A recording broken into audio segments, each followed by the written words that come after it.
Akizungumza kwa niaba ya afisa mdhamini wa idara ya kilimo, umwagiliaji, maliasili na mifugo, mratibu Mbaruku Ali Mgau, wakati alipokuwa akifungua mafunzo ya siku 2 kwa maafisa wa kilimo, viongozi wa shehia pamoja na wakulima huko katika ukumbi wa Jamhuri Wete, mratibu huyo amesema vitendo vya udhalilishaji sio jambo jema kwa jamii, hivyo amewataka wasimamizi hao kuviripoti vitendo hivyo mara tu watakapovibaini. Na tunapozungumza udhalilishaji, hatuzungumzi udhalilishaji wa kijinsia kwa mtazamo wa kwamba anayedhalilishwa labda ni mwanamume peke yake, mwanamke peke yake.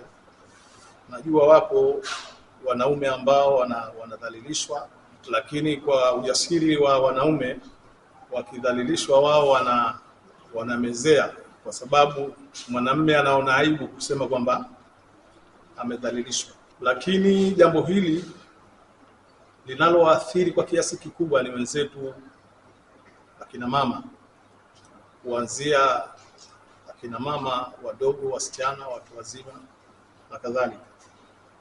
Na kibaya zaidi, linapotokea jambo hili si rahisi, manake ni jambo baya, lakini tunalichukulia kama jambo la kawaida.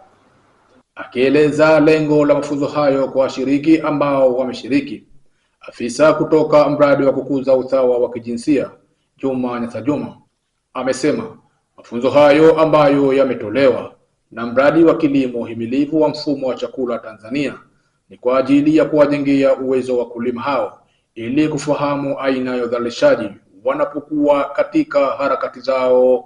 Lengo hasa la mafunzo ni kuongeza uelewa kwa wakulima pamoja na viongozi wa mabonde haya waweze kufahamu aina za udhalilishaji, sababu za udhalilishaji, lakini pia vipi wanaweza wakaepukana na vitendo hivi vya udhalilishaji, lakini na hata vile vihatarishi. Kwa upande wao, washiriki wa mafunzo hayo ambao ni wakulima Joha Rashid Saidi pamoja na Kombo Mwalimu Hamisi, wakizungumza kwa niaba ya washiriki zao, wameeleza tusikifumbie macho, tuweze kwanza kufanya utafiti pale kwanza. Je, kweli hili swala la udhalilishaji leo limepita kwa huyu mtoto?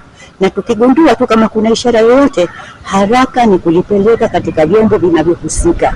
Kwa upande wa serikali imefanya jambo moja la maana, kutusaidia kupata washauri ambao wametupa mafunzo haya, na tuahisi kwa uwezo wake Ilahi tutafanyia kazi. Kiripoti kutoka kisiwani Pemba, mimi Maulid Hamisi,